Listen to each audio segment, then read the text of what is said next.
बिस्मिल्लाहिर्रहमानिर्रहीम। अस्सलाम वालेकुम टू एवरीवन। आज के टॉपिक में हम एंजाइम्स इनहिबिटर्स के बारे में बात करेंगे।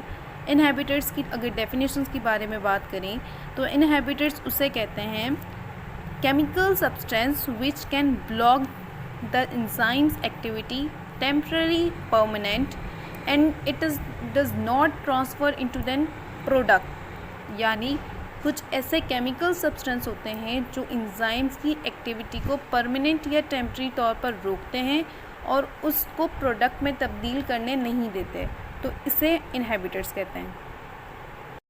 अगर बात करें कि वो कौन सी चीज़ें हैं जो एंजाइम्स की एक्टिविटी को ब्लॉक करती हैं, तो कुछ ऐसे पॉइजन्स होते हैं जो एंजाइम्स को सही तरीके से वर्क नहीं करने देते, जैसे कुछ एंटीबॉडीज़ होते हैं, साइनाइड्स होते हैं, एंटी मेटाबोलाइट्स होते हैं, और कुछ ड्रग्स ऐसे होते हैं जो एंजाइम्स की एक्टिविटी को मुकम्मल परमानेंटली तौर पर या टेम्पररी तौर पर ब्लॉक कर देती हैं। अगर हम इसकी क्लासिफिकेशंस के बारे में पढ़ें कि एंजाइम्स इनहिबिटर्स की क्लासिफिकेशंस के बारे में पढ़ें तो इसकी दो क्लासिफिकेशंस हैं।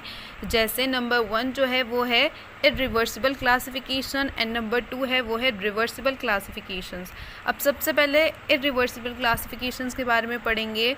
Inhibitors can not be reverse, जैसे इसकी नाम से ही अंदाज़ा लगाया जा सकता है कि वो एक ऐसे इनहिबिटर्स जो रिवर्स ना हो सकें, तो उसे इरिवर्सिबल्स कहते हैं। हैबिटर्स जो रिवर्स ना हो सकें। सेकंड है परमानेंट ब्लॉक एंजाइम्स को परमानेंट तौर पर ब्लॉक कर देते हैं। एंड जो थर्ड है वो है स्ट्रॉन्ग लिंकेज यानी एक ऐसे इरिवर्सिबल्स इनहिबिटर्स वो होते हैं जो स्ट्रॉन्ग लिंकेज के तौर पर एंजाइम्स में अटैच हो जाते हैं, जैसे कोवलेंट बॉन्ड होते हैं जो आसानी से नहीं टूट पाते, तो इसीलिए वो एंजाइम्स जो इनहिबिटर्स के साथ जुड़ते हैं तो वो स्ट्रॉन्ग लिंकेज बना लेते हैं।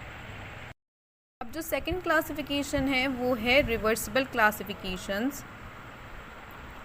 नंबर 1 पॉइंट है कैन बी रिवर्स, एक ऐसे एंजाइम्स इनहिबिटर्स जो रिवर्स हो सकें।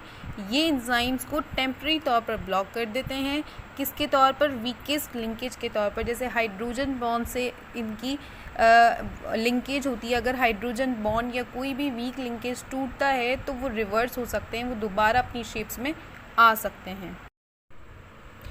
अब और क्लासिफिकेशन के सेकंड जो क्लासिफिकेशन है वो है competitive classification and non competitive classifications.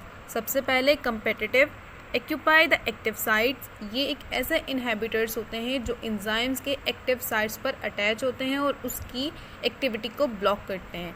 Similar to the substrate, यानी जब सबस्ट्रेट एंजाइम से आके अटैच होता है और अपना वर्क करता है तो यही इनहिबिटर्स सबस्ट्रेट की सिमिलर होते हैं, उसी शेप्स के होते हैं, इसीलिए एंजाइम्स पे आके आसानी से अटैच हो जाते हैं और एंजाइम्स की एक्टिव साइट को ब्लॉक कर देते हैं। अब जो सेकंड है वो है नॉन कम्पिटिटिव क्लासिफिकेशंस। सबसे पहले the attach to another sites, जैसे कम्पिटिटिव एक्टिव साइट्स पे अटैच हो रहा था और प्रोडक्ट की फॉर्मेशन नहीं दे रहा था, लेकिन नॉन कम्पिटिटिव एक्टिव साइट्स पे अटैच नहीं होता, वो एक अदर साइट्स पे अटैच होता है एंजाइम्स के दूसरे साइट्स पर। The dissimilar to the substrate, जैसे कम्पिटिटिव सिमिलर था सबस्ट्रेट पे तो आसानी से अटैच हो रहा था और ब्लॉक कर रहा था, लेकिन नॉन कम्पिटिटिव सबस्ट्रेट से सिमिलर नहीं होता और जो साइट्स पे अटैच होता है, जो दूसरे साइट्स पे अटैच होता है, उसको बोलते हैं एलोस्टेटिक साइट्स, यानी एक्टिव साइट्स पे अटैच ना हो, एंजाइम्स के दूसरे साइट्स पर अटैच हो, उस साइट्स को एलोस्टेटिक साइट्स कहते हैं। अब नॉर्मल एंजाइम्स कैसे वर्क करता है, कम्पिटिटिव इनहिबिटर्स कैसे करते हैं, नॉन कम्पिटिटिव इनहिबिटर्स कैसे करते हैं। जो ए पार्ट है वो है the substrates can normally bind to the active sites of an enzymes. अब जैसे यहाँ पर एक सबस्ट्रेट है, ये एक एंजाइम है और ये इसका एक्टिव साइट है।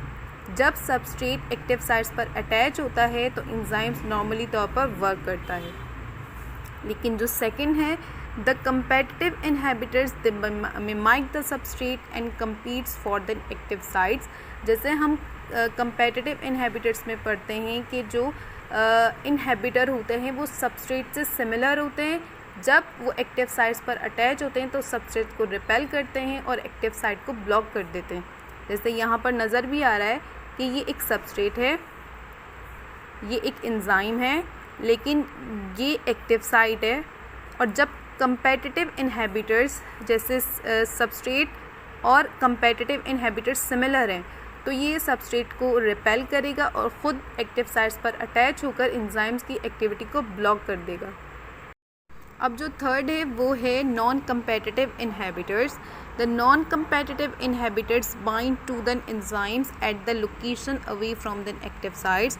एक ऐसे इनहिबिटर्स जो एक्टिव साइट्स पर अटैच ना हो, away from the active sites, दूसरे एंजाइम्स के साइट्स पर अटैच हों, उसे हम नॉन कंपेटिटिव इनहिबिटर्स कहते हैं। ये कंपेटिटिव से थोड़े कॉम्प्लेक्स होते हैं, थोड़े ज़्यादा बाइंड स्ट्रॉन्गली बाइंड होते हैं।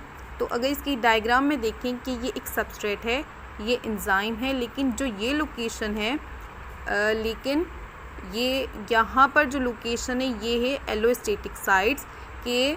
नॉन कंपेटिटिव इनहिबिटर्स यहाँ पर आके अटैच होते हैं और इसकी अरेंजमेंट्स को बिल्कुल डिस्टर्ब कर देते हैं ताकि सब्सट्रेट इस एक्टिव साइट्स पे आके अटैच ना हो और एंजाइम्स की एक्टिविटी ब्लॉक हो जाए। तो कंपेटिटिव इनहिबिटर्स का ये काम होता है। अब कुछ ऐसे इनहिबिटर्स होते हैं जो एंजाइम्स की एक्टिविटी को रेगुलेट करते हैं, उनको बैलेंस रखते हैं। जो एंजाइम्स की एक्टिविटी को रेगुलेट करे, बैलेंस करें, उसे हम फीडबैक इनहिबिटर्स कहते हैं। ज़्यादातर जो एंजाइम्स की एक्टिविटी रेगुलेट होती है वो इसी इनहिबिटर्स के तौर पर होती है। अब अगर हम इसकी एग्जांपल देखें तो ये एक प्रोडक्ट है, इसको कन्वर्ट, ये एक सबस्ट्रेट है, इसको कन्वर्ट होना है प्रोडक्ट साइड पर। तो सबसे पहले ये जाएगा एंजाइम्स ए के पास, यानी ये सबस्ट्रेट अटैच होगा एंजाइम्स 1 पे, फिर वो कन्वर्ट होगा एंजाइम्स 2 पर, फिर वो कन्वर्ट होगा एंजाइम्स 3 पर एंड 4 और प्रोडक्ट की फॉर्मेशन हो जाएगी। लेकिन जब जो प्रोडक्ट होता है वो ज़्यादा हो जाता है, उसकी कंसंट्रेशन ज़्यादा हो जाती है, तो यही फीडबैक इनहिबिटर्स, यही वाला जो प्रोडक्ट होते हैं, ये जैसे यहाँ पर एरो लिखा हुआ है एंजाइम्स 1 पर एलोस्टेटिक साइट्स पर अटैच होते हैं। जब यही प्रोडक्ट आइसोल्यूसिन जैसे इसकी प्रोडक्ट थी एंड प्रोडक्ट, तो यही कंसंट्रेशन जब ज़्यादा हुई तो एंजाइम्स 1 पे एलोस्टेटिक साइट्स पर अटैच हुआ। जब साइट पर अटैच होगा तो वो एक्टिव साइट को बिल्कुल तरीके से ब्लॉक कर देगा। फिर ना ही वो एंजाइम्स 1 पर कन्वर्ट होगा, ना एंजाइम्स 2 पर, ना एंजाइम्स 4 पर, ना ही एंजाइम्स 5 पर, और ना ही प्रोडक्ट की ज़्यादा फॉर्मेशन होगी। तो यही फीडबैक इनहिबिटर्स के तौर पर हम प्रोडक्ट की जब फॉर्मेशन ज़्यादा हो जाती है, जब ये काम करता है, जब प्रोडक्ट की फॉर्मेशन कम हो जाती है, तब फीडबैक इनहिबिटर्स काम आता है।